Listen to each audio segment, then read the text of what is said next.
Okay, this is all alleged. Okay. But in the blinds, people are talking about Britney Spears and her son both being like hooked on crank. Oh no. Hooked on crank. This is not going in the pod. What are you talking about? You don't have the legal team, Elle Woods, Hooked for this crank, one. Allegedly. Using the word crank out here. Yeah. Well, it is. Should I say we're gonna get censored by Spotify? They're gonna say peddling drugs. Damn. Fine, take it out. I don't care, you cowards.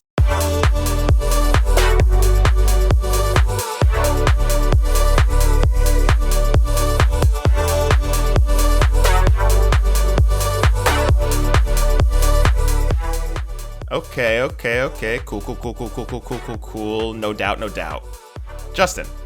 This is what I need to become. What? Practically deformed? No, a law student. Geoff. And welcome to BANTS. And we're joined today by the wonderful Anna. Anna, say hello. The wickedly talented Anastasia Christine Deke. Hello, trolley people. We're so happy to have another fresh guest on the pod. And Anna, this is the long-awaited karaoke episode that we've been talking about for months. Truly months. I can't wait to get in on the queue and rip the mic out of Geoff's hand as he tries to tackle the karaoke DJ at any bar we sing in. Listen, they need to have Wicked, the cinematic version of all songs. The Cynthia Erivo version? Not the Adina Menzel. Oh, God. Everyone's just so woefully inept. You know what I mean? We got to get these people together. I agree. It's hard. And you have very high standards. Or I should say, like, reasonable standards. Justin, let me just tell you, the bar's on the floor. The bar's in hell. Exactly. For standards these days. Right. So you're just keeping keeping the bar high. At a reasonable level of high. I would say it's a stretch height. Okay, above average level. A reach height? Could we agree with that? Could we agree with above average? Oh, yeah. Well, I already said. Okay. I mean, we can all agree. So we agree. We agree. For once. Maybe the first time and last time tonight. You think I'm really pretty? You're a law student. Oh, my God. Wow. It's already beginning. I knew this would happen. I said we get these two bitches on here. The other triad.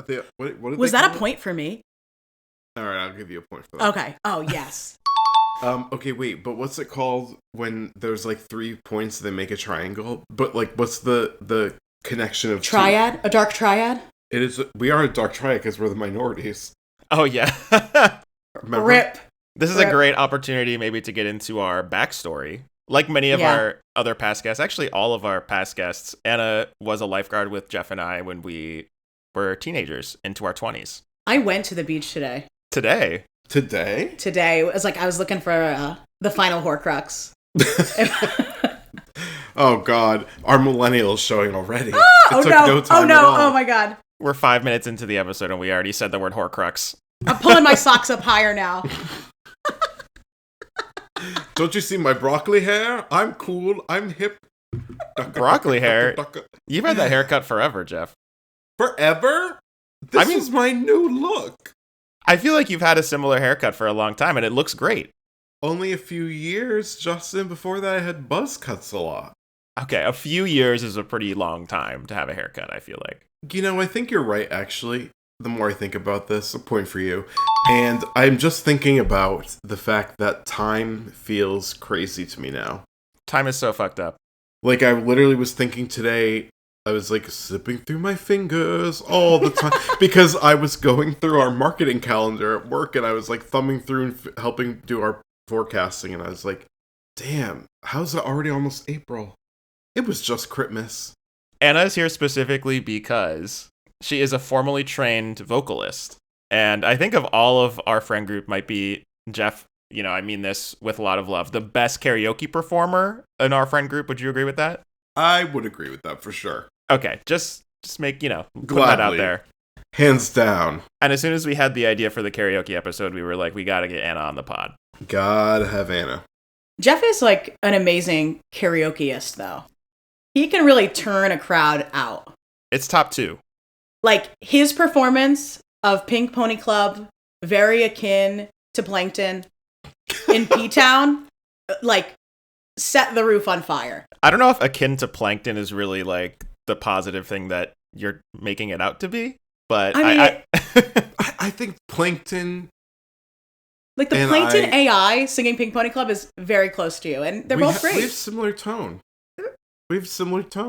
As my uncle would say, just a little flat. It's got the right ethos, and it's perfect for Broadway. Famously, he did say that to me. He might have even said you were grooving. Grooving on a beach day with Johnny Wong. Oh, man. Is this your, like, very Greek uncle, Anna? Yes. Okay. Uncle Steve. My very unmedicated Greek uncle. Shout out, Uncle Steve. Shout out, Uncle Steve. I wasn't going to name him, but all right.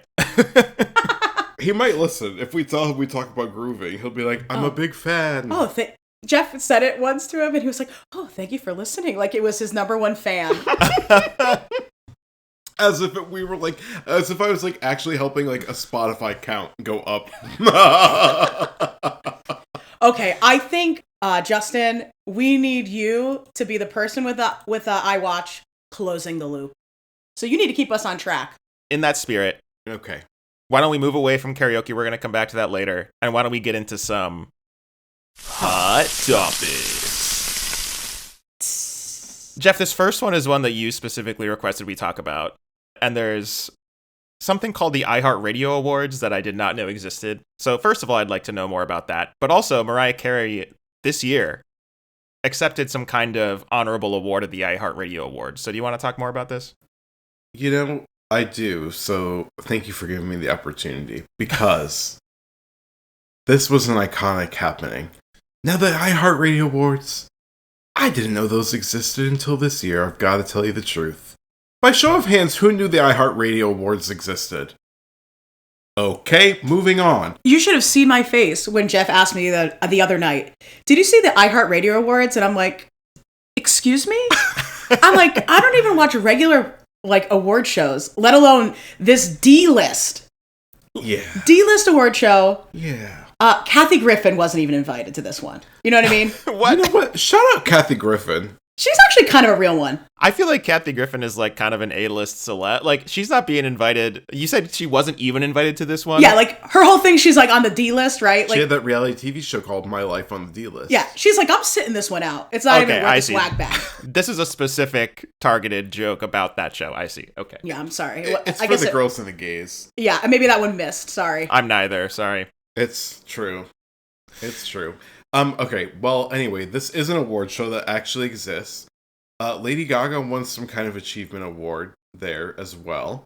Not sure what that was about, but you know what though? iHeartRadio, they are like a huge like conglomerate in media right now. Are they evil?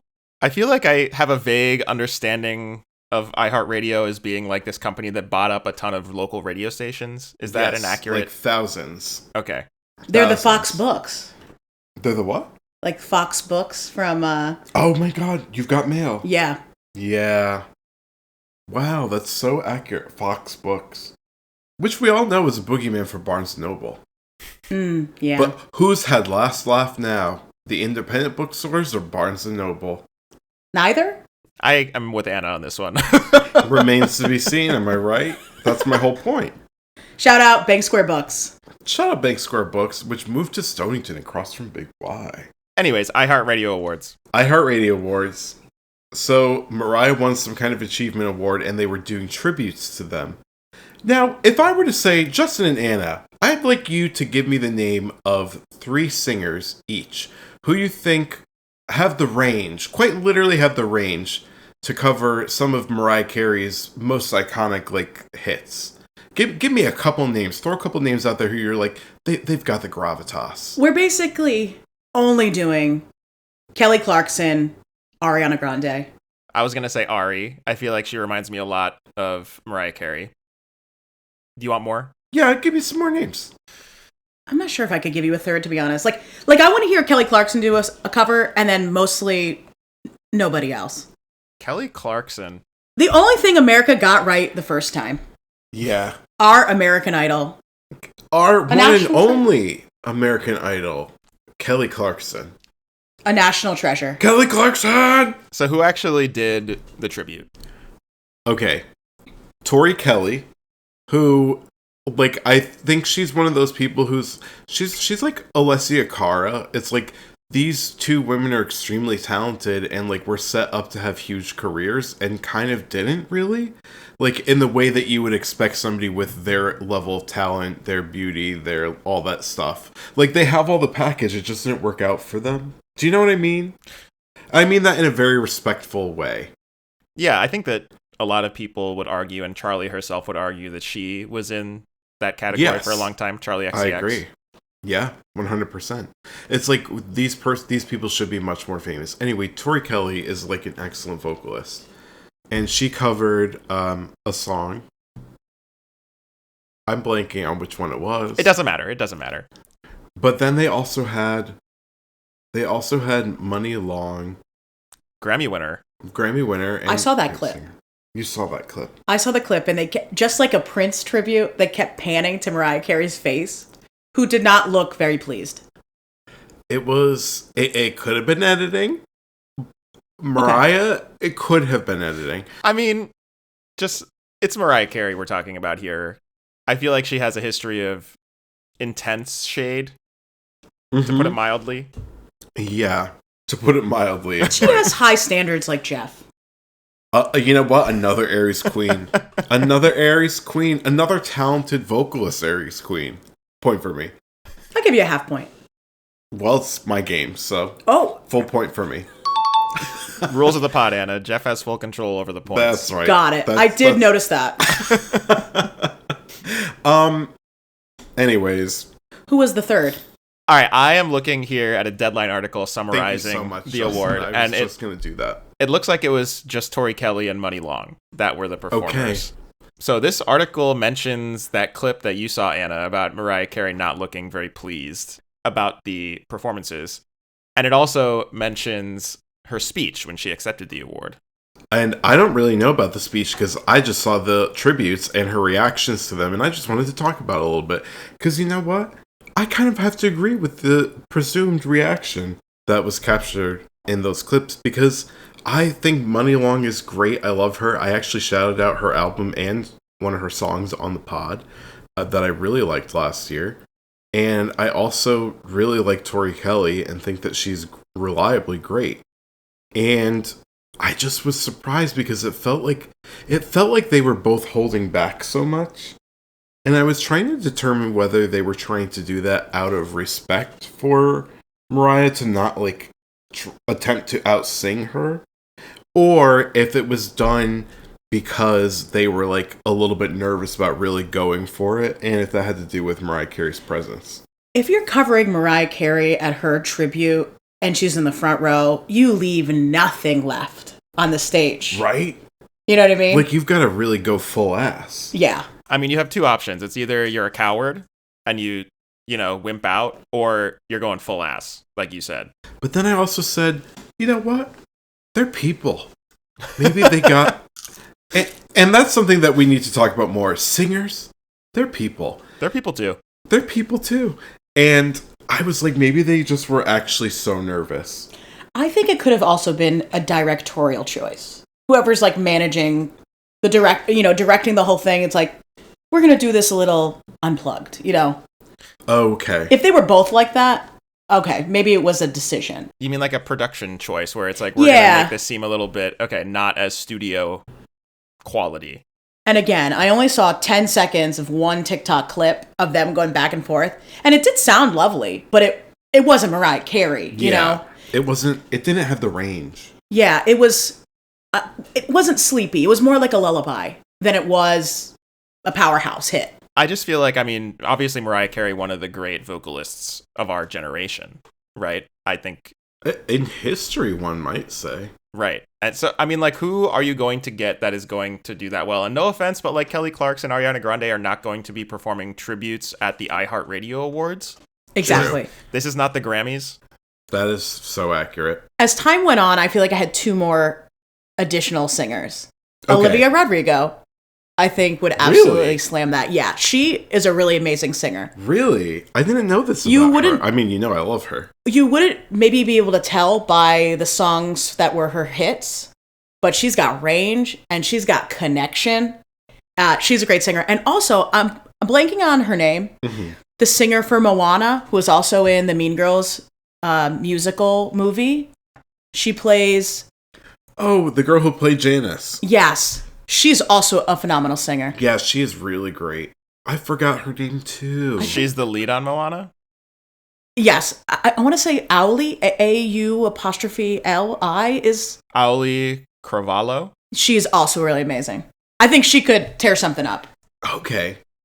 I could see that. That's a more iHeartRadio selection. And I don't mean that as a diss. I just mean like this is a very, low tier award show. A young and burgeoning award show, perhaps? Or But it's also Mariah Carey. She couldn't call someone up and be like, hey, I need you to come sing my song because they're going to butcher it. Could you imagine? As you may have noticed, I feel like it's possible she's burned some bridges. Do you know what I'm saying? Also, Prince very clearly said, I don't like people covering my music. I feel like Mariah Carey has probably said that before. Like, honor their wishes if you're going to, like, give them an award. I don't think that this was done against her will. Are you sure about that? Are you sure about that? I'm not sure about that. Yeah, I'm kind of with Anna. I mean, like, even if it was with her wishes, I feel like it's this is unlike Geoff in that it's unreasonable standards. Like, she's like, I want somebody to basically be me, and that's very difficult. I think that, you know who else I think could have done a really good job? A different job, but a good job? Jennifer Hudson. Oh, okay, J-Hud good. J-Hud J-Hud, really good. She can sing. You know who else? Which, like, would absolutely never do this? But Beyonce. I mean, obviously she'd be great, but, like, is she doing a tribute? Like, No, one legend never. isn't tribute another legend, I don't think. No, that would never happen, but I'm just saying. J-Hud, I think actually, of all of them, I'm agreeing with, that's the top of the list. Okay. She could sing it down. Yeah. We solved it, team. And I love Tori Kelly, High and I five. love Money Long, but it just didn't hit for me. Okay, and how about her speech? Apparently, when she first got up onto stage, her first sentence was, "Is the lighting okay? Because I don't like bad lighting." That makes so much sense for Mariah Carey. So Mariah Carey was on Las Culturistas, and she did her "I Don't Think So, Honey," which is their 1 minute where they like rant about something about overhead lighting. It was so iconic and funny. I feel like I remember you telling me about this. Yeah. I definitely did tell you off pod. Did you guys listen to any of her autobiography that came out this year? Mariah's? It was like 2 years ago. Yeah. No. I gotta tell you, it was very entertaining, and she certainly did, in the middle of a chapter where it is not written, break out into song and do like little vocal stims like throughout the book. It was so great. Whoever the like audio director was on that audiobook recording is just like, I don't fucking know. I don't care. Do what you want. I'm literally picturing a Justin type being like, oh God. I did listen to Britney Spears' book. Oh, wasn't that read by Carey Mulligan? I heard it was. I thought it was read by her. It's certainly not read by Britney Spears. Okay. Have you guys seen that black girl on TikTok who does a fucking incredible Britney Spears impression? I have, because I think you sent it to the group, and Colleen probably has too, our friend who is really into Britney. Yes. Yeah. Is she an impersonator? Yeah. Okay. Actually, I have some friends from New York that all came to my housewarming party, and Colleen was wearing a Free Britney shirt. So they all refer to her as Free Britney. They're like, is Free Britney going to be there? That's so funny. I forgot about that. Free Britney. After she got freed, I'm like, I don't know about that. Oh, man. I'm not sure about that one. Okay, this is all alleged. Okay. But in the blinds, people are talking about Britney Spears and her son both being like hooked on crank. Oh, no. Hooked on crank. This is not going in the pod. What are you talking about? You don't have the legal team, Elle Woods, Hooked for on this crank, one. allegedly. Using the word crank out here. Yeah. Well, it is. Should I say we're going to get censored by Spotify? They're going to say peddling drugs. Damn. Fine, take it out. I don't care, you cowards. It's like 10 minutes in, Justin's already tapped out. Are we only 10 minutes in? All right, Well, you know what? Mariah Carey is very iconic. Carey Mulligan did read Britney Spears' autobiography, and we got to talk about sock length. Okay. Yes. Speaking of Justin types, let's move on. And Anna, I don't know what this is about, so I'm going to need you to explain about sock length. I'm taking us on a little journey. Okay, let's go. All right. So, where to begin? Okay, so I saw this TikTok. It went viral. Maybe some of your listeners have heard it. Mm-hmm. They're like, you know how I can tell how old you are? Your sock length at the gym. Oh. And then they pan to everybody. They pan to all the millennials in the no-show socks. And then all the youths in their, like, high socks. And they're, like, the white socks over the leggings. And their mullets. And I was like, oh, man, I'm an old. Yeah. And, you know, I taught high school for many years, so I was like kind of like the cool, relevant old person. Yeah. And now I'm like, oh crap. No, like I've lost relevance. I need to up these socks. And then, so me and Geoff also go to the same doctor. She has this amazing name. It's almost like a drag queen Pokemon. Wow, really what a phrase. For all intents and purposes, we will refer to her as Cindy Squirtle. All right? That's not her name. Cindy Squirtle. It may as well be, though. So when me and Geoff are like on our health kick game, we say we're squirtling. So I'm like, Geoff, we got to squirtle today. He's like, all right, I'm going to get the Planet Fitness black card. Let's go to the gym. So we go to the gym. You know, I'm not 100% in on my I must look youthful at the gym, but this experience turned me. We roll up. Geoff shows up. He's got these middle school basketball shorts. Oh, not basketball like, from middle shorts. school. Oh, no. Like 6 inches past the knee. Listeners, Geoff is shielding his face from the camera. Geoff told me he was the star clarinetist in the 7th grade band. You would believe him if you saw this outfit. My God! A Spice Girls t-shirt, which was Kinda very love cute. that. It was like the vinyl had peeled. You couldn't tell who was what. Like it was a lot. And then, of course, the no-show socks. Oof. And I was Cherry like, on top. Geoff, we gotta get right.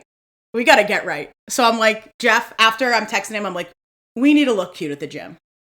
So I've been on a... and by the way, you were the second person to tell me that week that I need to dress better at the gym. Yes. The second person told him that, like, 48 hours later, and I was like, okay, this is our intervention. We need to do something. Yeah. So I've been on a mission buying tall socks. And I will say... I'm on a mission to buy tall socks. They're kind of comfy. But hot, right? I mean, I am going to wear them because I do need to look my age, which is 29. And I need to, like... But I'm just, like, so worried about my gams. My gams are going to be sweaty.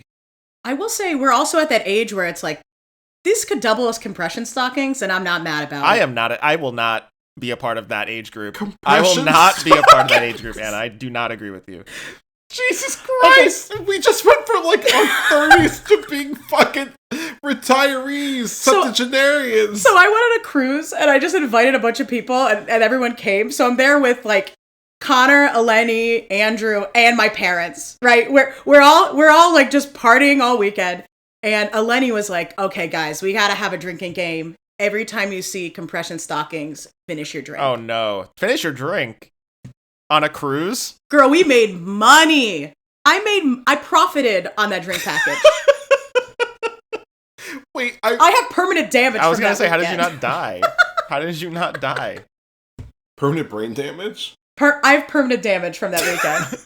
The amount of compression stockings I saw. Oh, I don't think we dear need to God. know any more details about the damage. We can infer. By the way, stockings? Compression stockings? Why aren't they leggings? I'm damaged from hearing the word stockings. Okay, do we really need to differentiate between stockings and leggings? Okay. We do. Stockings sound so old, lady. It's so matronly. Well, I have a question for you, Justin. Sure.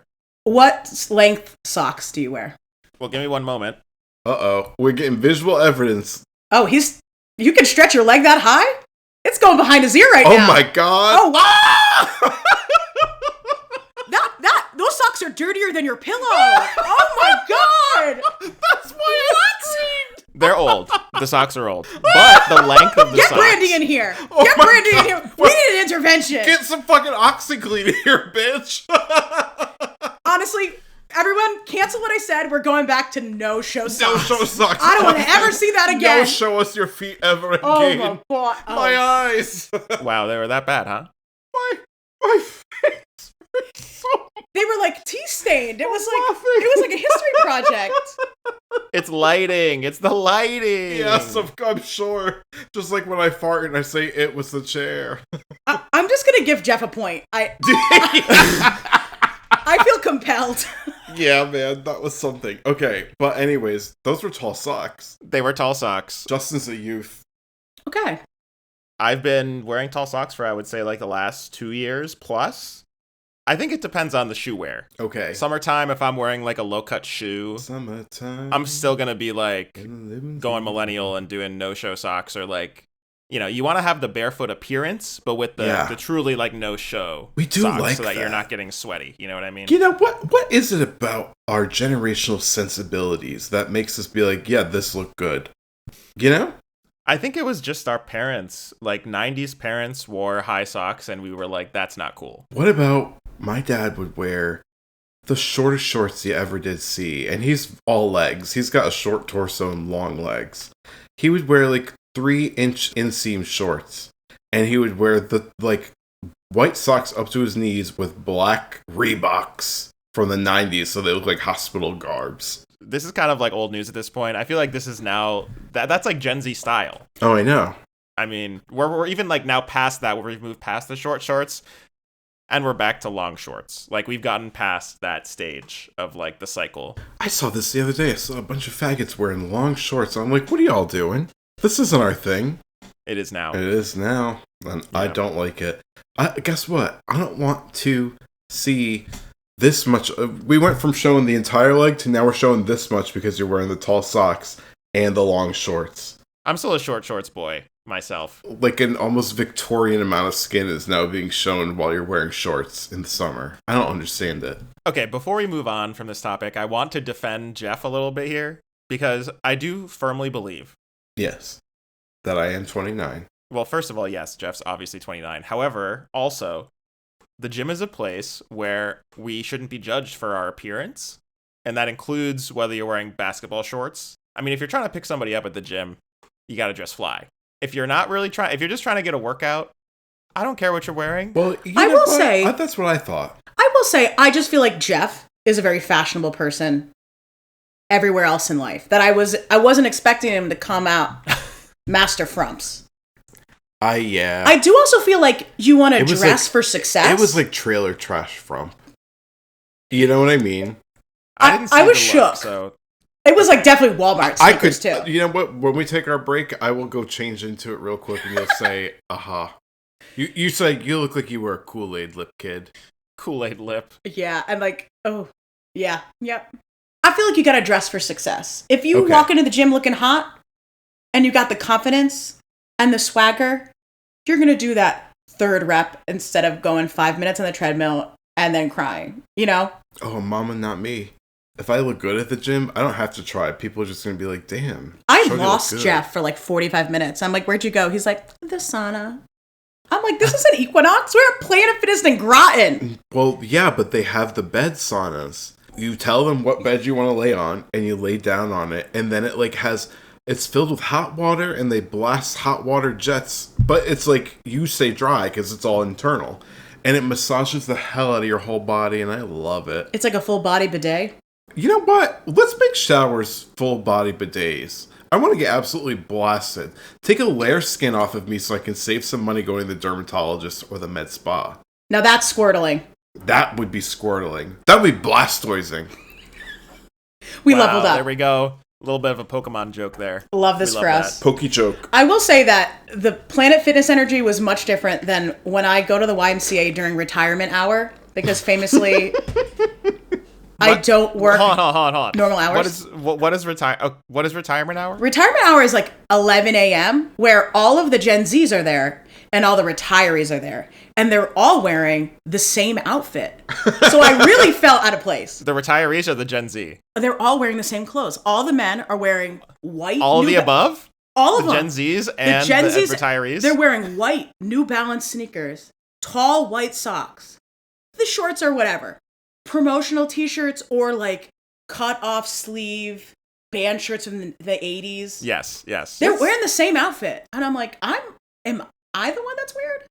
Anna also sent me a text message that said, I'm at the gym at 11 a.m. and it's so crowded. The fuck? It's like no one wants to work anymore. Listen, Anna nobody always works. is saying no one wants to work anymore. I go this to is Anna's cafes. conspiracy theory. I go to cafes to It's do not work. a conspiracy. To do work. And people our age in their 30s reading novels. Like, they're not even like pretending to work from home. They're reading novels. They're not buying coffee. They are just chilling. No one works anymore.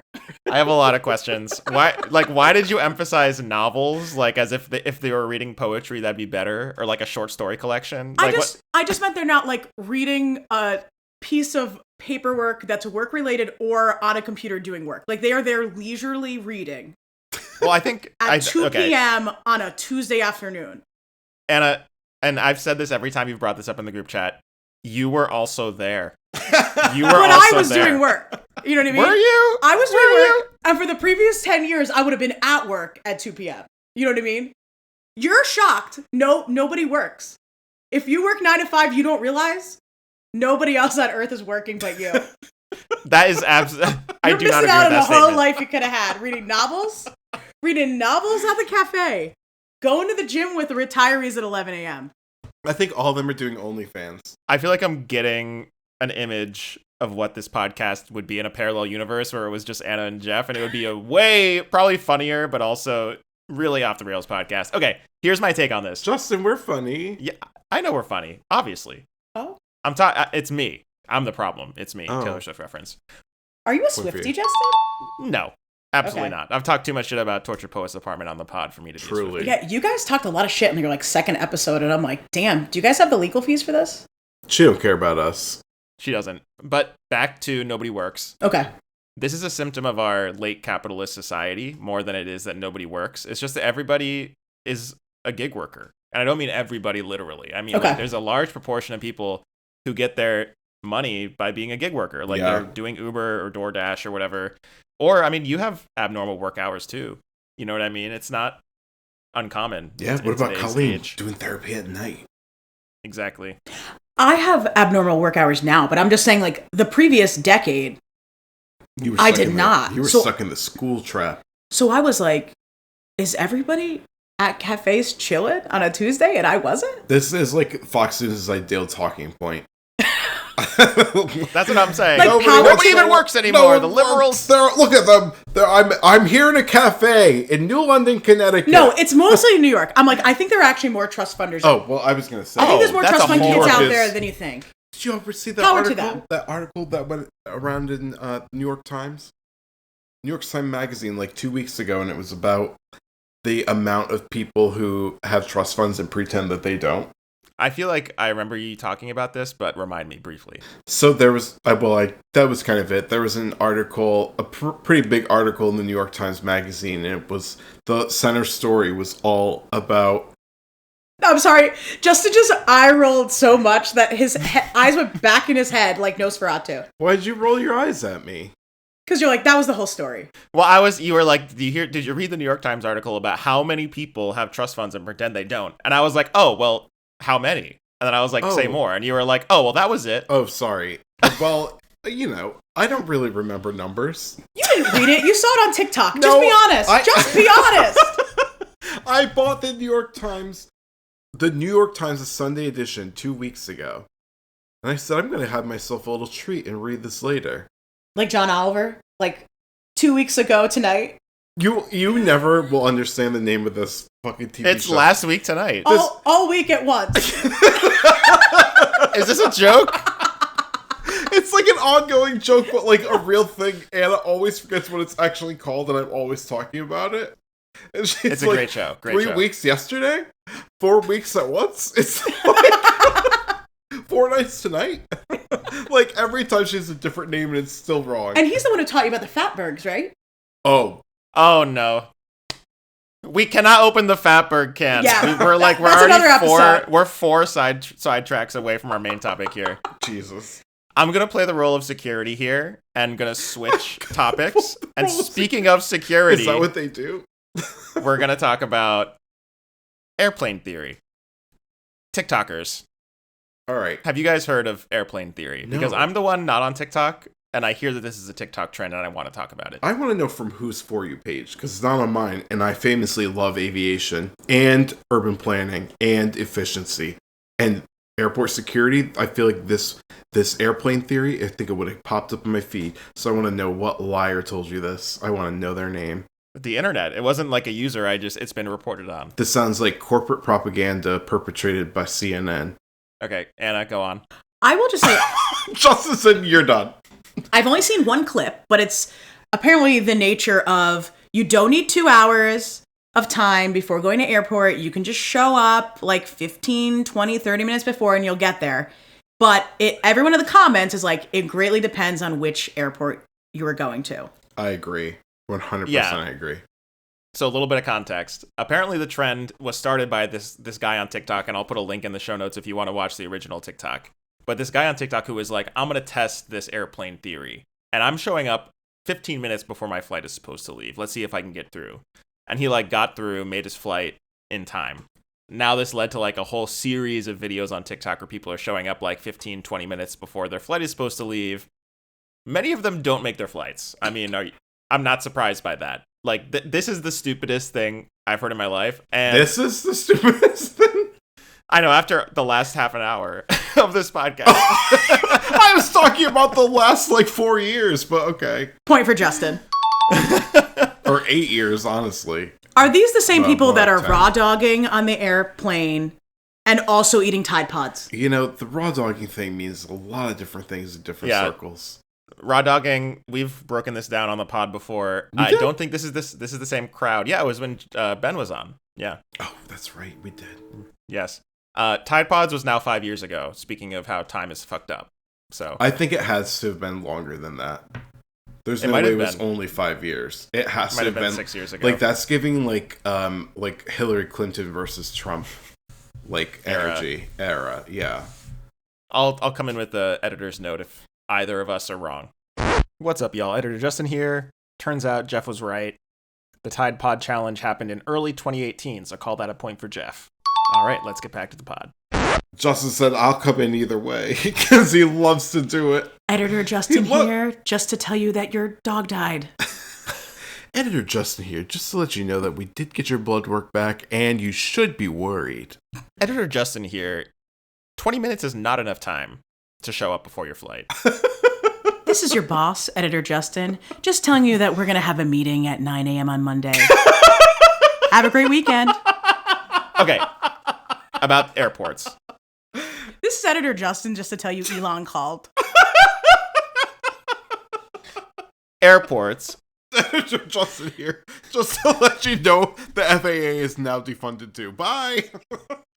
Have a good flight. Speaking of airports, how early do you all show up for a flight? Question for both of you. Well, I agree completely with the person who said it depends greatly on which airport. Because I'll tell you what, if I'm flying out of New Haven, if I'm flying out of Providence, I am showing up truly half an hour before my flight. Before boarding time, I should say. Because also depending on the size of your airport, your departure time could be wildly different from your boarding time. If you're flying out of a little single runway airport that has maybe 10 flights that are boarding at any given time, your departure time's maybe 20 minutes tops after your boarding time. You know? Mm-hmm. But if it's a bigger airport like Atlanta or Orlando, bitch, you gonna be taking off 2 hours after you got on the damn plane, and the air conditioner will be off no matter what time of year it is. I'm really conservative with this, and I do 2 to 3 hours. Because I'm usually flying at a JFK. Oh, well, yeah. Mm-hmm. And you need that time. I have never gotten through security without being flagged. Ever. What? Ever. That's a racist. Truly. I've given them my passport, my American passport says I'm born in Providence, in Miami, and they're like, ma'am, do you speak English? I'm on a school trip. That's I'm 18. Literally racist. I'm but, yes. Wow. And then I was like, okay. And then they thought I was smuggling something in. It's coffee. Coffee's a problem. because I guess people will hide drugs in coffee. So if you and I don't usually check a bag, so I have coffee in my carry-on my way back. They stop me. Wait, am I weird for not bringing coffee? Like, is that a normal thing to bring? Like, no, I mean, like as a souvenir. It's like a souvenir. Personally, I'm like, when I come from like Puerto Rico or like I'm buying coffee or Seattle, I'll buy coffee as like a souvenir for people. You're coming back from a coffee area. Okay, that was the context I was missing. Yes. Okay. Oh, okay, so when I'm leaving JFK, they always stop me. And they're always like, would you like this pat down in a private room? And I'm like, no, just go for it.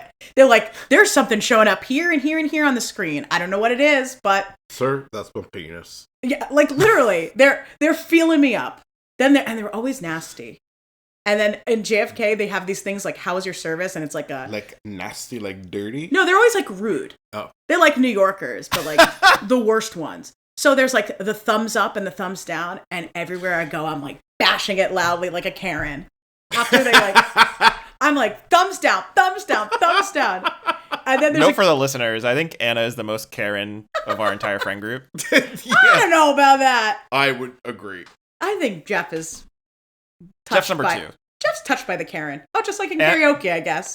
Anna, yeah, karaoke exactly. Karens. 1 and Anna's 2. Got the crown. That's the title of the pod. Karen and karaoke. Karaoke Karens. I love it. But you're actually a Karen at karaoke. Like, I've seen you almost get into physical altercations with the DJs. That's not true. This is such an extreme exaggeration. I won't have this slander. Okay. You know what? This is a great opportunity for us to take a quick break, and we'll come back and talk more about karaoke. Wait, Justin, what was airplane theory?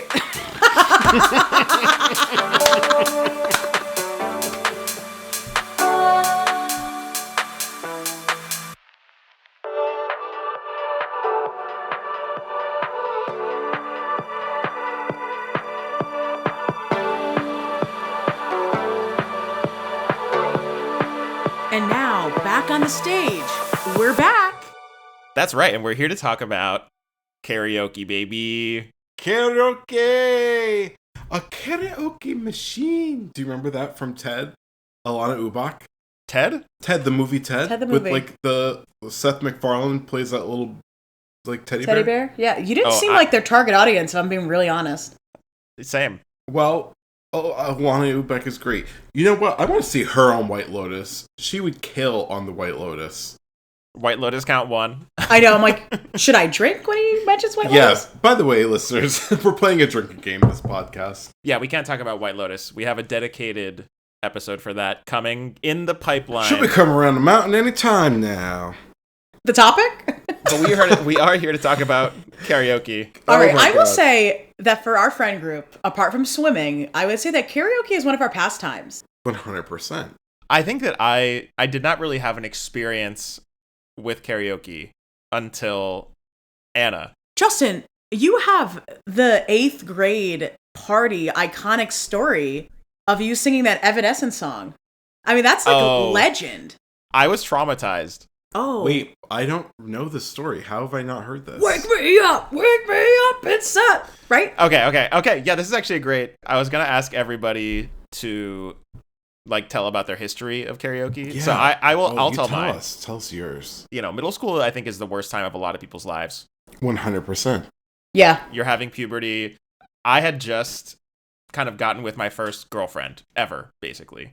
And she had a birthday party. Hey, Sally, do you want to hold hands? It was worse than that. Want to hold my dick, Sally? It was also definitely not that. Oh, that was worse, I thought. Wait, which girlfriend is this? Her name is Alex. Okay. But basically, she was having like her 14th or 15th birthday. And she invited me over, of course. And we were hanging out in her like parents' basement, and she had a karaoke setup. Oh, let's get into it. Your parents' basement. What happened next? You finger her, she finger you, or? I should have known we would have gotten here. Okay, this is like there's like 12 other people in this room. It's very PG. This is very sweet and wholesome sounding. It honestly was. Oh yeah, wholesome, brother. Anyways, I choose the song. It's just called "Wake Me Up," right? Or is it, Bring Me to Life. It's just called Bring Me to Life. So I decided to sing Bring Me to Life. And I'm like doing the Evanescence part I had not fully hit puberty at this point in my life. I was a pretty late bloomer. I was like mid-growth spurt voice had not dropped. Oh, So I no. was like nailing the Amy Lee vocal. Editor Justin, he's still waiting. It seems like it sometimes compared to Jeff's voice, which is like super deep. Know what that means. Yeah, so I'm doing the Amy Lee vocal, and then of course the male part comes in. And I'm like, all right, I gotta full send this. And I like go screamo on the male part, which I gotta say, today, it would hit. But in middle school, everybody was like, why are you trying so hard at this? And I was not expecting this. Oh my god, that's awful. I will just say that if iHeartRadio Awards ever has an Evanescence tribute, Justin, you're first on the call list. I don't know if I could hit that Amy Lee note these days. Try it now for us. Sing a little bit. Shan't. You heard me do Killer, or Killa, I should say, in the last Killa. episode. That's the best you're going to get. Anyways, that traumatized me from karaoke for a long time. That's so sad. Thank you for sharing. And I think that it my love reawakened partially at Anna's, because Anna, you very consistently have like a karaoke machine at gatherings at your house in Connecticut. And also, I don't know, just like going, I think in grad school, I went to karaoke a few times with friends in New York and had a lot of fun. Karaoke is like one of the most cathartic experiences you can have with a group of friends, I feel like. It is such a joy, and I am sad that I was traumatized about it for so long. How are you processing that trauma? Are you working through it? I feel like I have worked through it. It Okay. was like a pretty like shallow level trauma, you know? Sha-la-la-la-la-la-lo. I'm never singing that with Geoff again because he makes me be Bradley Cooper. Listen, you have the ethos. Dragged. I will say what I love about karaoke is that it's an activity. Like we're all getting together, and sometimes it gets to a certain point in life where it's like the only activity is like drinking in one room or like eating something in one room. It's like this gives us an activity. I'm sure there are a lot of people that are like sober out there that like don't socialize with certain people because everything's kind of centered around just drinking if you're going out. This is like an activity. It's multi-generational. It's fun. True. It's supportive. I think that that's one of the things about karaoke that I like so much. It's like we're all getting together. We're all trying new things. We're putting ourselves out there. We're celebrating each individual person's voice. It's a feel-good type of thing. It is. It's fun for all ages. Until Geoff turns. Excuse me. Yeah. I'm just This really is a snuff podcast. I'm just kidding, I'm and just Anna kidding. is just Kidding. killing Geoff. Put a smash cut of all the put-downs I've suffered. Oh, poor Geoff. Oh, Poor Geoff. please help me. So Justin gave us our history. Geoff, give us yours. You know, I don't really have a history of karaoke, except that my parents did not encourage my vocal exploration. Oh no. Oh. And it was a trauma. It was a trauma. Oh, Geoff. Thank I'm you so for sorry sharing. about that trauma. Thank you for sharing. I love that I have to prompt you two for sympathy. Yeah, you were digging a little hard there. I'm sorry. Okay, well. I will say that as a music teacher, Mhm. I have the very unfortunate experience of knowing that so many people have traumatic stories about someone being like, mouth the words, or honey, don't sing. Like, if I had a quarter for every person who told me that someone was like, their teacher was like, don't sing, honey, I could have retired. I could have been reading the no. novel at the cafe. Wow. That's so messed up. I mean, I think, okay, this is going back to what you were saying, Anna, about this being like a fun communal activity. I feel like, I mean, on this pod, we love music. That goes without saying. But I feel like so many people who maybe are not naturally talented or like maybe are not as attuned to tone as others don't feel like they can participate in that experience. You know what I mean? And I feel like if you're with a good group of people at karaoke, it doesn't matter like whether or not you can hit the note or whatever. As long as you're like having fun and being yourself, like you can still have that experience of like performing. Obviously, it's way easier and not as technically difficult as performing, but you can still like lean into it and have a little bit of that experience. And I think that's what makes it really great. Like it's a way for everybody to get in on the joy of performing. Absolutely. Karaoke is not even about singing. It's about having it's about fun. Stage presence. Yeah, it's about stage presence. It's getting that mic, being a rock star for 3.5 minutes. Yeah. Agree. It's a karaoke. It's a state of mind. I like that. It's about just going for it. Full assing it. I love that. You know? Yeah, we've talked about this. Yeah. We gotta bring effort back. Make effort great again. I'm gonna get that's gonna be our merch, Justin. We're getting red hats that say make effort cool again. Make effort great again. We can make it a different color. Alright. Yeah. Oh, what about a nice BANTS blue? There we go. I like that. Make effort great again. Yeah, I mean, like, this is A for effort, the activity, because the quality of the singing doesn't matter. It's really just like if you're putting the energy in, that's what really matters. I have to agree. That said, I love when someone can absolutely kill it on mic. That's another thing that I love about karaoke is when, like, maybe you're, like, going out to karaoke with your work friends and you're like, okay, this will be fun, I think. And then suddenly somebody busts out the best vocal performance you've ever heard in your life. And you're like, what the fuck? I didn't know that you could sing. And then that's like a whole other, like, a level of appreciation for that person that you might not have, I don't know, ever noticed or seen from them. Because, you know, I mean, I don't work in a musical profession. Right. Scientists. You don't get to see that kind of expression from people in a lot of cases. I love that. When you're like absolutely bringing the house down at the TGI Fridays and you're like, wow, Carl in HR, he's got some pipes. Carl in HR can sing. I love that. You know what? I actually had this experience recently when I was in Florida with my dad and my stepmom and a bunch of her coworkers and their significant others. My dad has like moved and he's a good singer, even though he was too shy to do karaoke. He's a very good singer. But he didn't know that I could actually sing pretty well, and neither did my stepmom, because we've just never been together in that kind of setting. And so after I sang Alone by Heart and sat back down and did get a standing O, they were like, I didn't know you could sing like that. And it's a great feeling. That's a good song for you, too. You full ass that one. Yo, got a full ass Heart. Put some respect on Heart's name. I actually have a fun history about karaoke. Oh, yeah, we didn't ask you. I'm sorry. Sorry. We're skipping over our guests, So Justin. growing up, I had a friend, and their family is Filipino-American, and we would go over for holidays, and the holiday would always end with karaoke. And I was like, this is so fun. And it's not like karaoke at a place where there's like other people. It was kind of like the first iteration of when you get the private room at like a specific karaoke lounge or bar. Like Korean style, yeah. Yeah, and it was so fun, and everybody in the family has their song, and they pass the mic around. So my family, in turns, started doing that too. So we ended up buying this Filipino karaoke machine. Oh my God. From the Philippines. This is like before Amazon. This is probably like This is like 2000?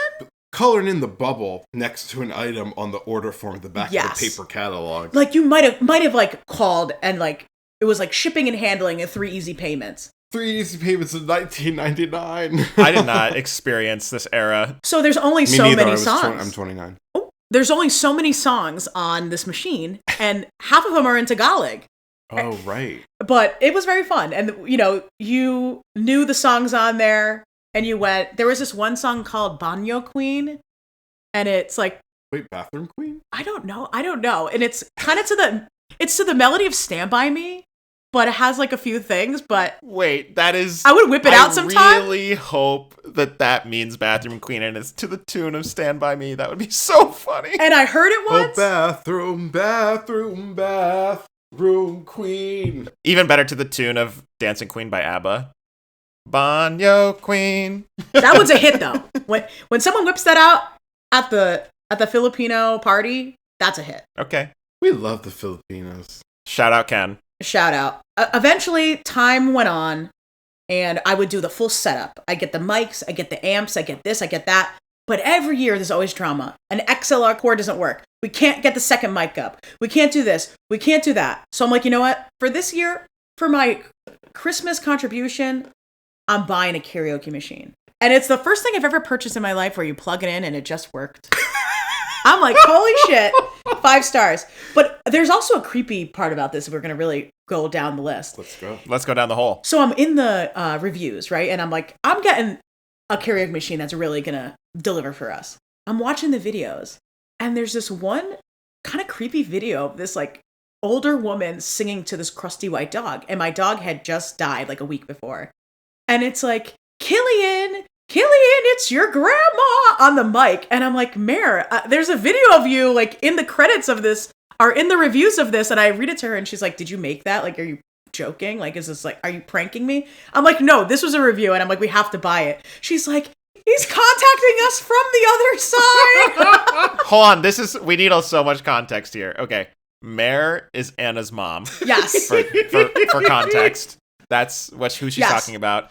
And Anna's dog's name was Killy. Jokingly, when he was in trouble, I'd call him Killian. Killian Which was Murphy. often. So there's this video of like this, like, and my mom would always sing him stupid ass songs. So it's basically like my Most mom does. singing him a song, Killian, it's your grandma, like with the echo all the way up. And it was like 5-star review. And I'm like, this is very weird. I'm buying it. And yeah, that's the history of, that's my karaoke history. I'm sorry if I spiraled. Wait, hold on.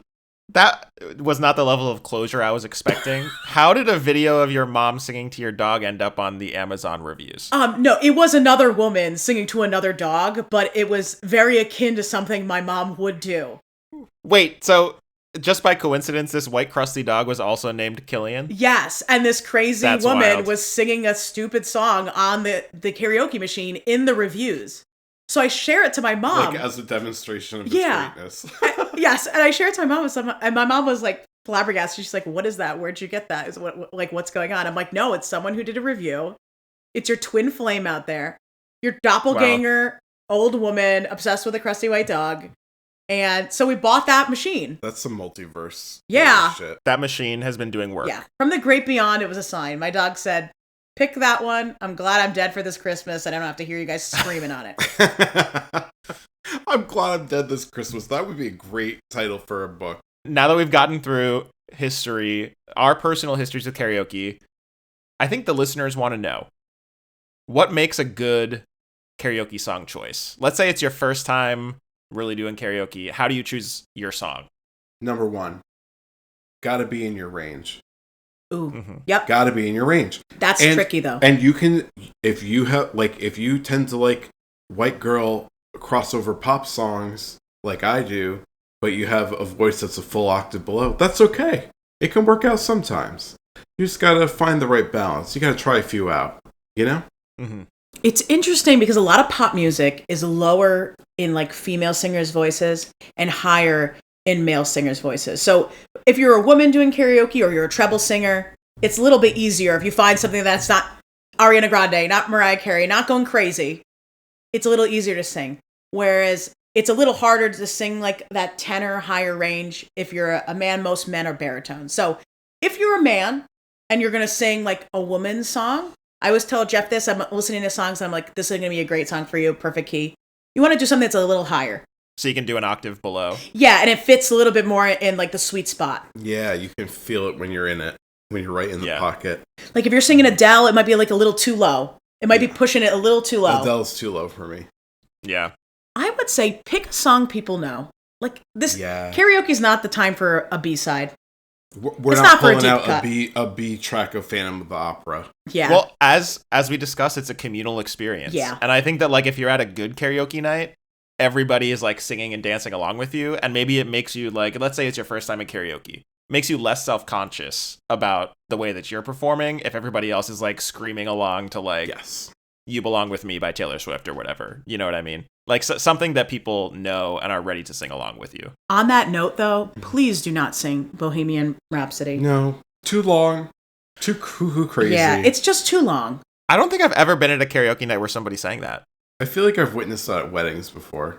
Karaoke Bohemian Rhapsody Yeah. at a wedding? That's a lot. Like a group of drunk guys think it's hilarious to do it. Oh no. Oh no. Oh, I'm not going to sorry. yuck their yum. I am. But in general, it's like, it's a little too long. That brings me to rule number 3, my third rule anyway. I present before the court the case that you should be nice and encouraging at karaoke unless the person's a bitch. That's a Geoff-coded rule. I'm gonna need a little bit more explanation. Well, I don't want to... Oh, they'll probably never listen to this. For a lot of people, this is their first foray into like a public performance of any kind. They might have been a shy kid who shied away from being in band or in chorus or whatever, or just like trying to perform in their own time. And this could be their first like, okay, I'm gonna like have a couple drinks and get into this because I don't usually do this kind of thing, but I want to have fun. So if you're mean or giving bad looks, or you're like disengaged and like talking through a performance, that is like, I feel like could be very shattering and damaging to someone's confidence and like stop them from ever trying to do this again. Yeah. But what about the unless you're a bitch part? Yeah, I think that's what we're really asking the clarifying question about. Okay, I understand.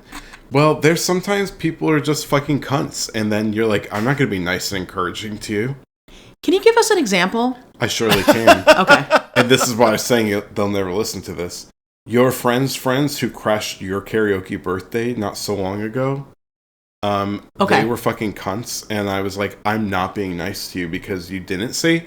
Firstly, you crashed someone's birthday party, which is already kind of a ballsy thing to do, and you didn't even stop to say, oh, hi, this person invited me, and I heard it's your birthday, hope you're having a great night, or nice to meet you, or anything.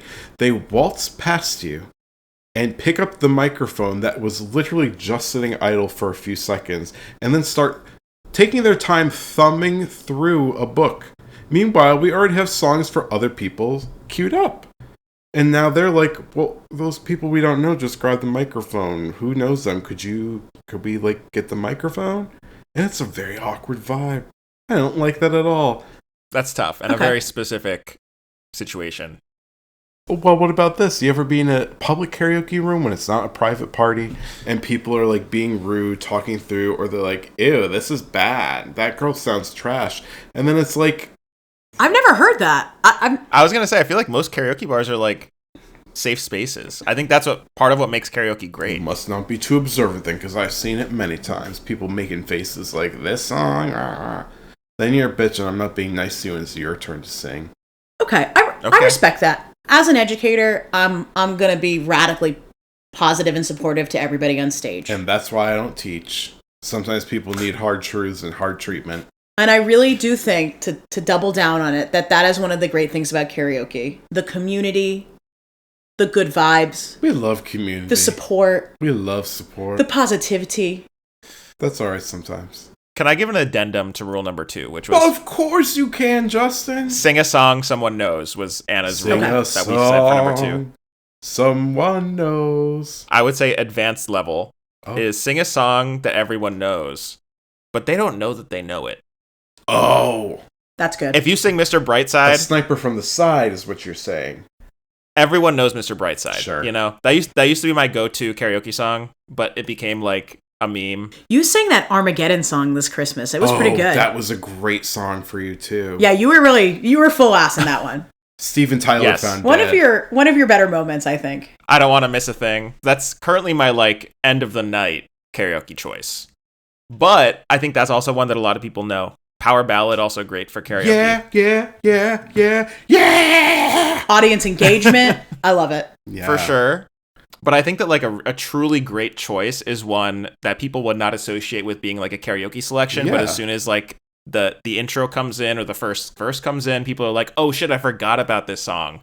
That's the reaction that you want. Oh, give us an example of one of those songs. Okay, this happens to me every time I sing "Torn" by Natalie. Yes, Natalie Imbruglia. That was going to be my exact example. That is a perfect song. You sang that. Didn't you sing that once too?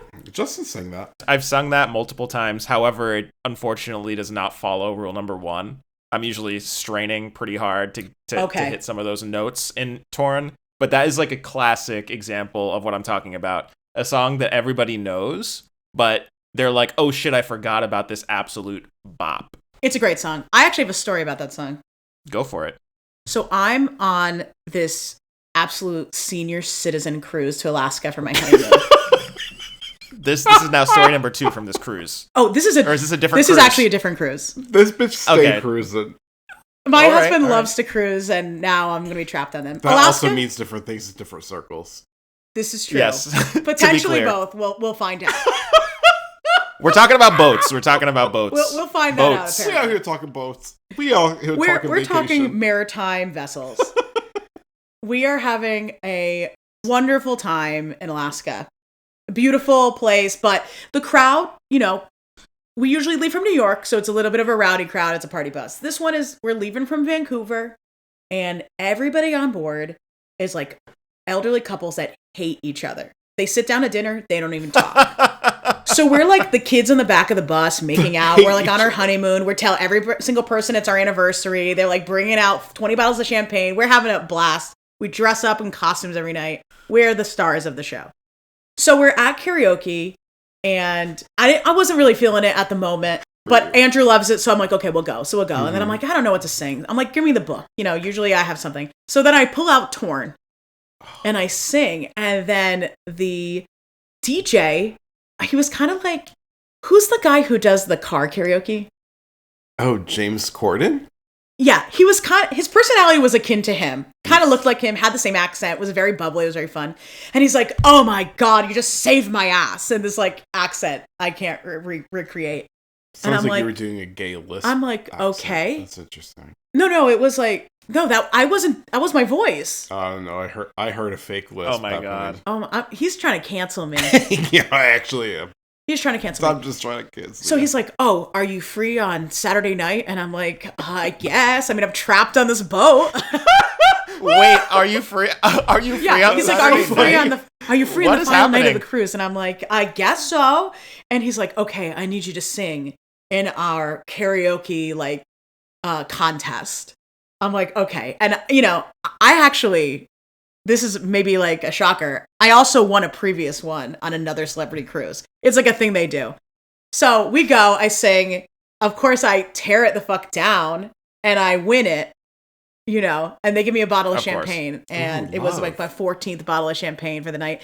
And Andrew and I made friends with the other two youngest people on this cruise, who were these two lovely women from Scotland that were like in their 50s. One just retired. The first thing she said to me, does no one in America retire? And I was like, no, honey, no. They were absolutely amazing. Honestly, we met them the first day, and they came and they were at my like table. It was like the two of them and Andrew, and they were like cheering me on. VIPs. So we popped the champagne. It was super fun, but it all started with Natalie Imbruglia's Torn. Torn, an excellent karaoke choice. What's another song of that ilk? Ironic. I feel like Alanis Morissette could go with that too. Okay, but I feel like Ironic might be a little too overdone. A little bit too mainstream. What about the song, Dawson's Creek song? Which is wait. Oh, fuck. What's the name of that? Yes. For my life. Oh my God, Justin, you sang! Leave it in, Justin. Bravo. I've done it before on the pod. I used to do a double feature, a back-to-back. I used to do I'm With You, Avril Lavigne. Great one. Followed by Cheers, Drink to That by Rihanna, which famously samples the Avril Lavigne song. I love that. That's great. I've never seen you do that. I want you to do the double feature next time we yoki. The problem is the Avril Lavigne song does not follow rule number 1. That's okay. Which is, it is not in my range. Rules were meant to be broken. They're guidelines. A well-behaved singer never won a karaoke contest. Who said that? Margaret Thatcher. And that is a real quote. Yeah, I think we're in an era right now where like very like masculine, grungy, like mid 2000s rock music is kind of like having a moment. So I feel like Nickelback, Creed. I have been singing "Hanging by a Moment" by Lifehouse as my like go-to kind of like off-kilter karaoke choice of late. How's that one go? Jeff, I know you're fucking with me. I know you're trying to get me to sing. No, I actually don't know what that one sounds like. I'm really not kidding. Is that I'm waiting here a moment here? Yes, that's the one. That's the one. Yes. Okay. Yes. I absolutely love when Sarah sings that like 2000s divorce dad music. Yeah, Creed. She really. Yeah. And Three Doors Down. Yes. She really nails those songs. Here Without You Hannah is did another a good one. version of that too. Let's wrap up this conversation. I feel like we've had a really great conversation.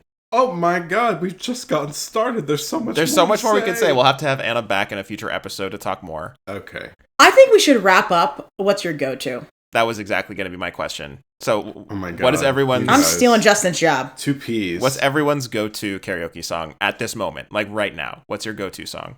Jeff is the entire discography of Wicked and popular 3 times in a row. I've witnessed this.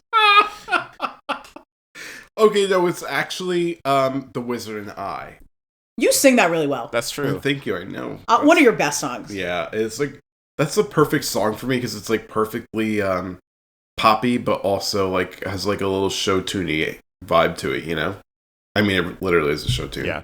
The last time we did karaoke together, Geoff sang Popular at this like biker bar in New London, and he was going around absolutely working the crowd, like touching people like this, and everyone was just like, what the fuck is going on? But he committed so hard that they're like, okay.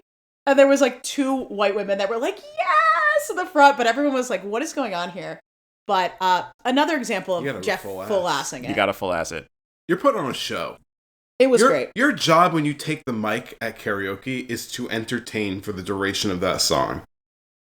You know what I mean? Yeah. It's like no one wants to work anymore. No one. People out here half-assing the karaoke. Speaking of work, can we give a shout out to Canadian Bob? Oh, let's give a shout out to Canadian Bob. We got to give it up for Miss Bob. No tariffs for him. None. No tariffs for Canadian Bob. Canadian Bob he's a local legend. Oh, he's a local legend. Oh, he's the guy. I did see him that one time.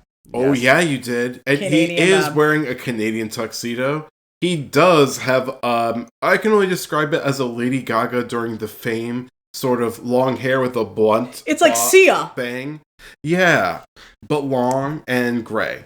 And he does have a huge walrusy mustachio. Yeah. And he does sing Confederate-esque songs. Americana, I would say, maybe his genre. Yeah, okay, Americana that's true. traditional. Americana traditional. I should not say Confederate because he seems like a very nice gentleman. But we got to give it up. Yeah, he's also very supportive. Shout out to Canadian Bob. Shout out Canadian Bob. Shout out. I've seen him one time. Seemed like a good guy. Okay, Anna, your go-to choice. I have one more karaoke memory, though. Okay. Okay, a memory. Okay. Okay, so Geoff was my wedding planner. Snaps. Snaps. And obviously, 10 out of 10 review, 5 stars. And he threw this absolutely amazing after-party karaoke at like this local venue in our town. It was so fun because like everyone got on stage, had a great time. We had like company numbers. Like a lot of my friends are musicians, so people were really like pulling out every genre, every performance. They were going full ass. It was wide-ranging. And Geoff and I got on stage, and at this point, okay, the last 30 minutes of my wedding, I go to my husband and I'm like, okay, now we're getting blackout. So we went and we were just hitting espresso martini one after another. I didn't sleep for 5 days. So I'm fully a little bit loose at this point. Geoff and I get up on stage and we sing When You Believe from The Prince of Egypt, which is one of my go-to duets. Okay, all right. That's our go-to duet. And in my memory, we just sounded amazing. In my memory. Am I Mariah? It was like we should have been invited to the iHeartRadio. We should have done that tribute. We would have snatched that reward out of her hand. Wow. We sounded so good. And I don't have the courage to even listen to the video because I just want to remember it in my mind the way it was. Absolutely perfect. In my mind, we sounded like Whitney and Mariah. We sounded like Adele and Beyonce. And that's the magic of karaoke. Yeah, honestly, like pro tip, don't record karaoke. Don't record karaoke. That's a party foul almost. It really is a party foul. I once listened to a video of myself singing Bottoms Up by Trey Songz, and it was horrifying. We don't need to hear ourselves in that light. I feel like karaoke, in addition to being a state of mind, is a time of day. And that time of day is 3 a.m. And you know what? When we're in that time, we need to just really be present in that time. Mm-hmm.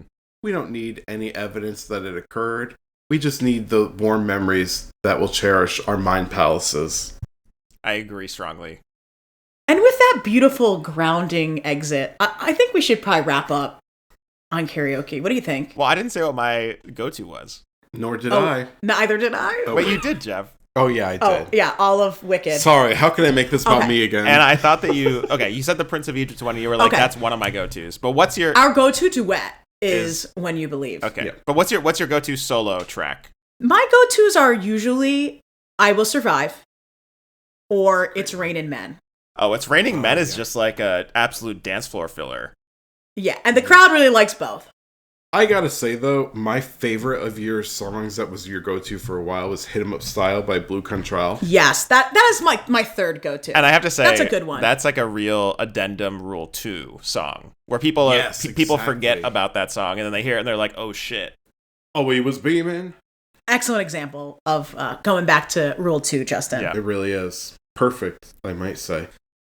Justin, what about you? What's your go-to track? What are you putting up in the queue? Well, it's been spoiled a little bit. I do tend to go for I Don't Want to Miss a Thing, Aerosmith.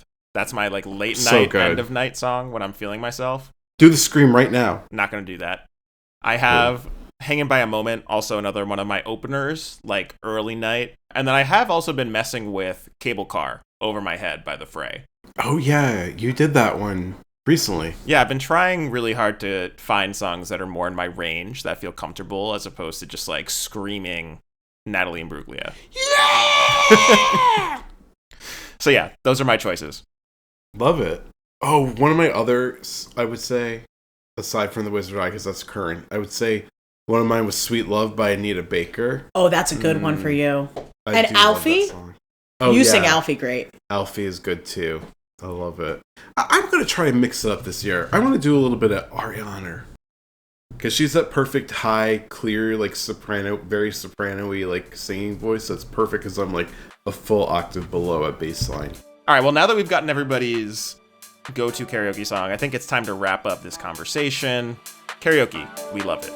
We love. All right, let's take a quick break, and we'll come right back with our One More Things.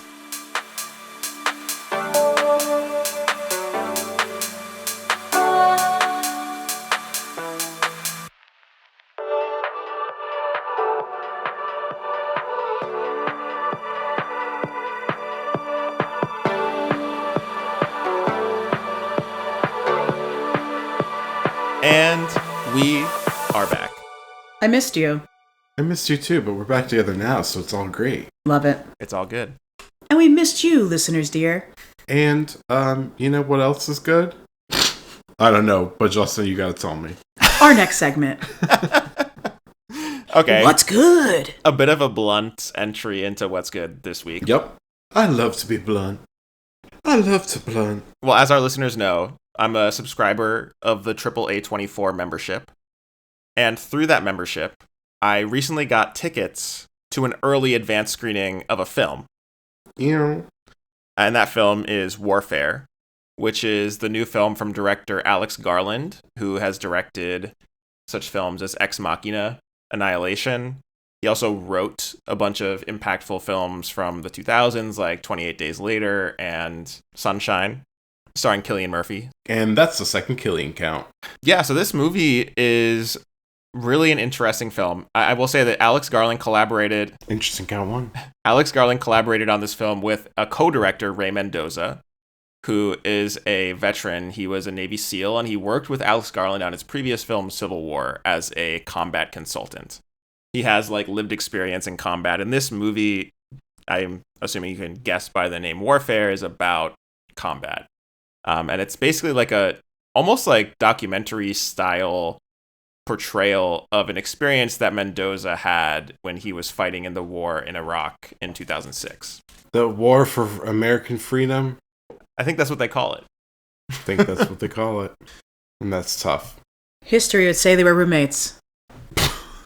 I don't know how that makes any sense, but... I don't either, that's what Okay, but I think that you bring up an interesting point, Geoff, which is that films from an American perspective about this conflict, I think, are like inherently problematic.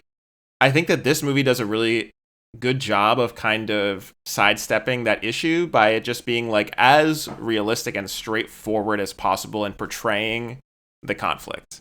And it does it in like a non-judgmental and very like hyper-real way where it's just like, we are portraying this in real time. The movie is like 93 minutes long. It's short. And there's only like one cut where time is compressed at the very beginning. And the rest of the movie is just like real time, 24 style, but without the garbage of just like combat and what that's like. and the tedium of it often, and like the tedium of the surveillance that was happening in Iraq during that time, and also the brutality of it and the just like impact of it. The timing of this movie's release is interesting. Why do you say that? Given the everything going on, we don't want to say too much on the pod for fear of retribution to our brilliant leader. I mean, here's what I'll say. I don't think this film is propaganda. Is it a celebration of American exceptionalism? Ooh. Or is it a commentary on it? Ooh. Well, I think it's trying to be neither, right? Oh, okay. So this is like this is what I'm trying to say about the film, is that it's very much from a specific perspective. And that perspective is like from, again, the lived experience of these people who were involved in this conflict. There's moments where characters in the film make decisions, and these are American soldiers who are like, and this is very much based on the memory of the people who created the film. American soldiers are making decisions where you look at that and you're like, that's shitty. And like the intention of the portrayal of these decisions is to portray it as being a shitty decision or a bad decision. It's just doing that in like an unpretentious and, again, it's almost like a documentary style way, right? It's trying to portray things as they actually were. So, but you think this is not a commentary? No, I think it's trying actively to not be a commentary by portraying it in as realistic a way as possible without compression. Another way of putting this is that the entire film has no score. It's completely naturalistic audio. And I think that, again, that's intentional. That sounds very tense. Because it's extremely tense. It's very brutal when the action does happen. And it's very intentionally kind of like boring at moments in the early part of the film where a lot of action is not happening. Who's the protagonist? Like, describe them, if there is one. Yeah, well, I think protagonist is, again, I think protagonist is a loaded word in this context. I think that there is a character who is the main character, and Geoff, it's one of your faves from Reservation Dogs, one of your previous What's Goods. DeFaro Wunatai. Oh my god, I love him. He's amazingly talented. So he is a communications expert on the team. So I should mention that the main characters are part of a SEAL team. And DeFaro plays Ray Mendoza, who is the co-director of the film. And he was a communications expert, and him and his friends, who were also a part of this SEAL team, contributed to the plot of this movie and were the basically consultants. They made sure that it was like as realistic as possible. Yep. My kind of like takeaway from this is that it's kind of impossible to separate your experience as an American in this conflict, right, from the obvious kind of like pro-America propaganda and things that we consume as Americans that make us think of what Anna alluded to, like American exceptionalism. But I think it's very admirable how close this movie comes to just being like a straight up documentary style portrayal of war. Oh, that's interesting, though, that you think that it's not a commentary, because it sounds to me like it's a de-glorification film. Well, I guess I would ask you a follow-up question, which is just portraying the reality of war a commentary? Yes, because I think that it's been so sensationalized by media that if they watch that, they'd be like, well, this movie is kind of boring, because I think they go in with the thought that it's going to be a big old, like, action movie. Like an action almost. set piece. Yeah. Yeah, exactly. But what I can definitely say is that this film doesn't engage in glorification of war. It's, like, very interested in portraying the brutality of war instead, which I think is closer to the reality of war than what a lot of war films represent. You know, like Saving Private Ryan, for example, has a lot of time compression and really emphasizes kind of these set piece moments of the war, right? That's why I take umbrage with your description of this not as a commentary, because I think it's like its pure existence is just like for the fact that it's trying to portray a reality and not like build it into this like thing where it's like, oh, we gotta root for the good guys and our protagonist is an American soldier. There's a big debate in like the portrayal of war in pop culture in film, because there is an argument that like say film again. Film. There is an argument that just portraying like war out of context, right, outside of the global context of the conflict, is in and of itself propagandizing and glorifying the combat, right? Totes. And this movie does not engage in any kind of like contextualization. It's literally just like, you are these soldiers in this moment, boots on the ground, and that's the movie for 90 minutes, you know? Yeah. And I think that it has caught a little bit of flack for that.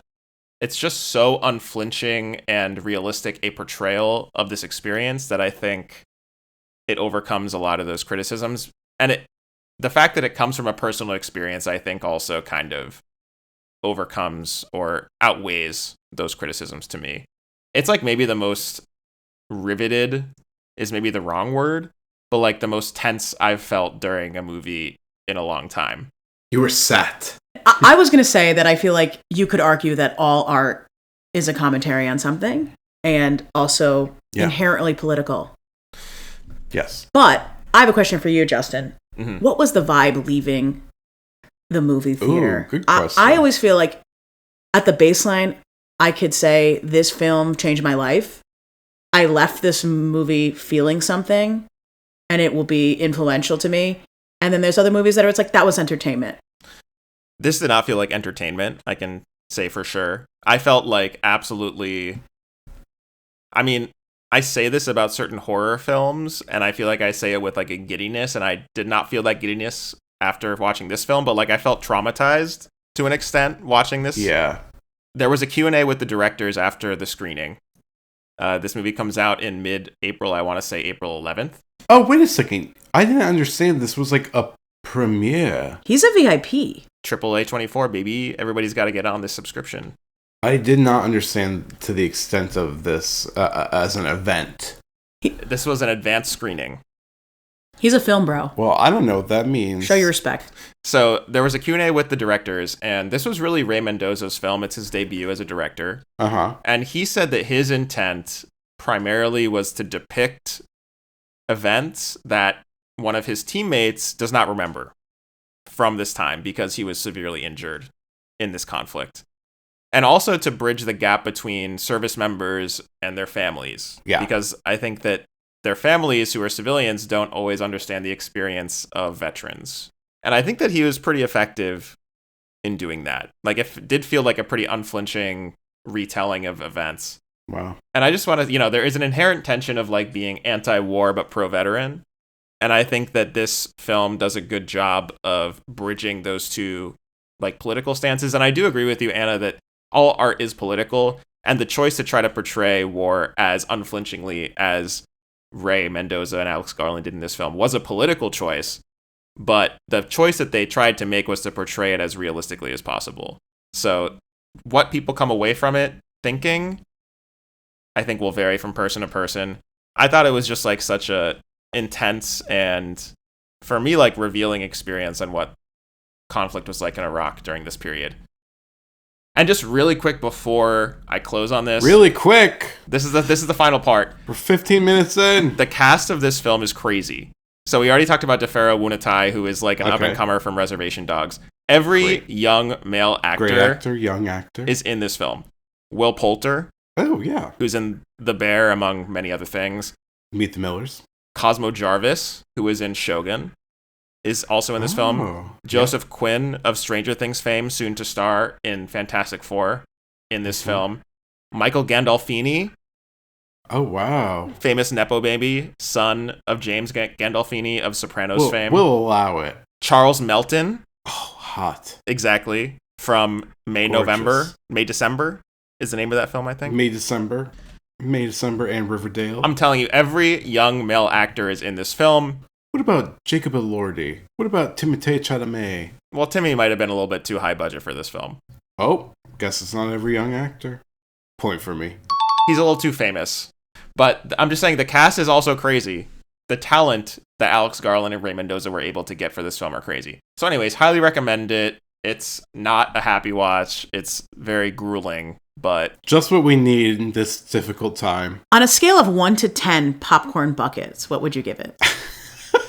Popcorn buckets! I don't feel good about using popcorn buckets as the measure for this. Boo, do it. Get into it. I'm just, if I'm giving it like stars, I would give it like a 9 out of 10.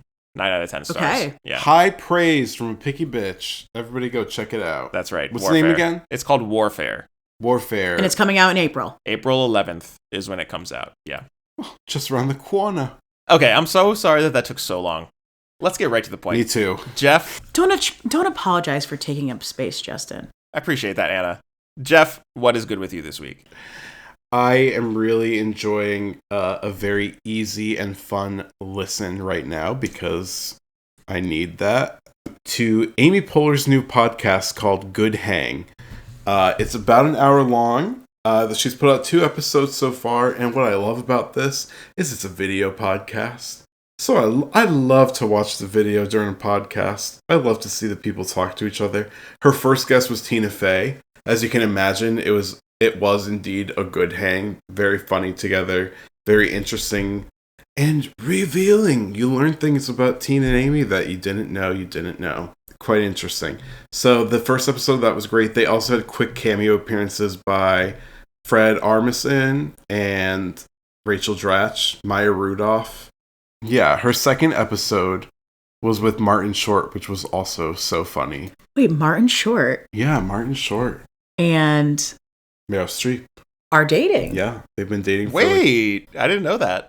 Yeah, for like 2 years, I think. You need to get off Blue Sky and into the dirty goss. You gotta get back into Twitter, bitch. You gotta get into the TikTok. Maybe not Twitter. No, we're not doing X. But, I mean, maybe just the internet in general.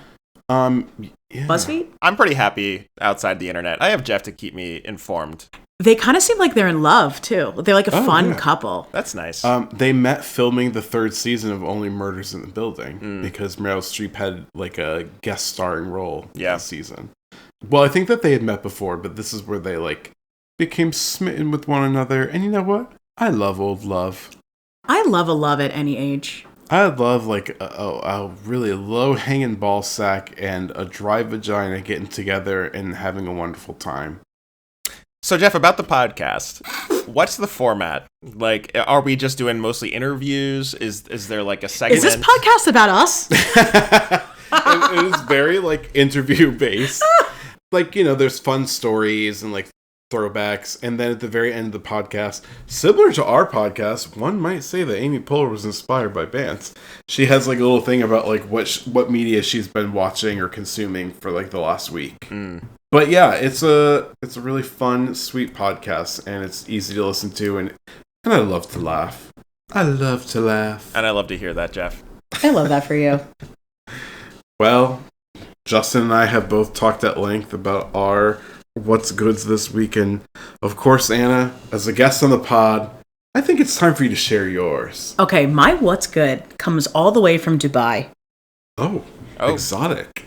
So there is this adorable little crusty white dog named Luffy that has absolutely stolen the hearts of the internet. Luffy? Luffy. L-U-F-Y. I'm not entirely sure how to pronounce it. Luffy. Tough name. Sounds like an abbreviation of loofah.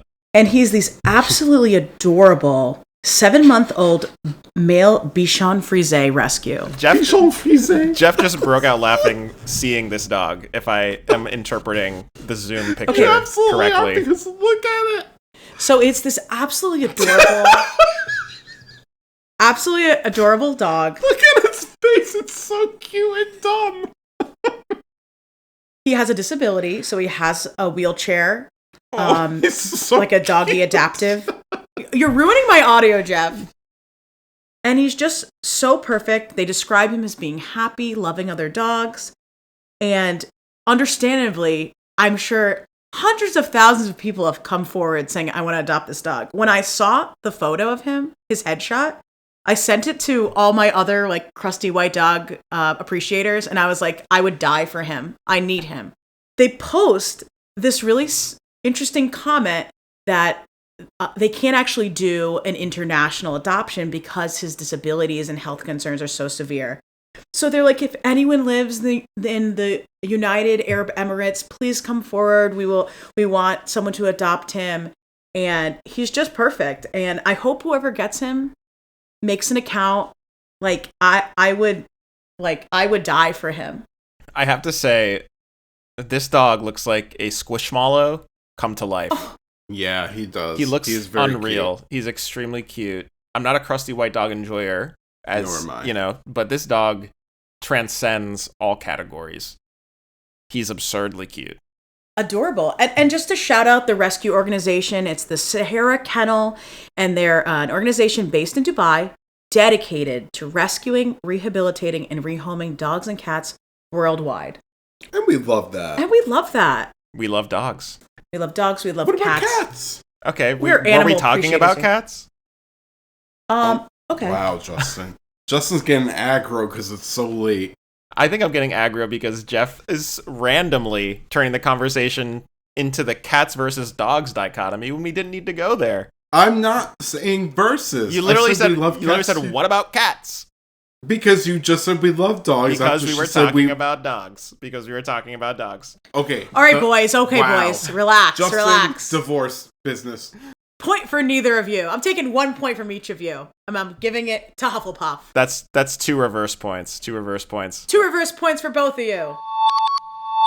Well, we have gone long enough, I would say. I think the listeners agree. If they're still here.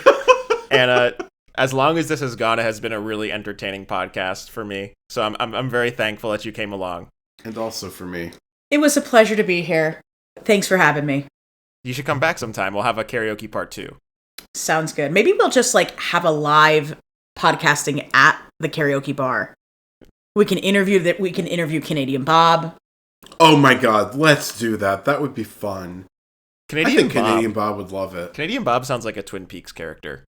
Canadian Bob is a Twin Peaks He character. really is. Let's be so for real. And in the spirit of Canadian Bob, I don't really know how this is in the spirit of Canadian Bob, but we gotta end the podcast. In the spirit of Canadian Bob, it's time to go. It is time to go. Canadian Bob doesn't leave after I've sung Popular the 3rd time. Listeners, thanks so much for listening and for sticking it out through this episode. Editor Justin here. My condolences. Bye. Bye. This has been BANTS with Geoff and Justin.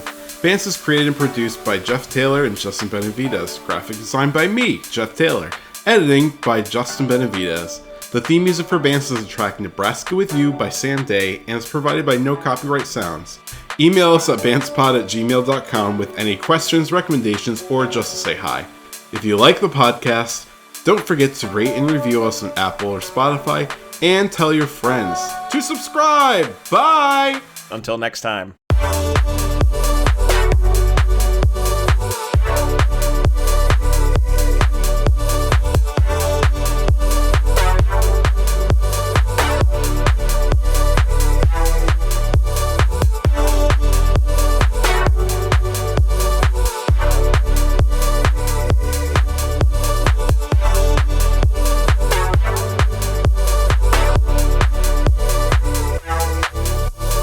What are the credits?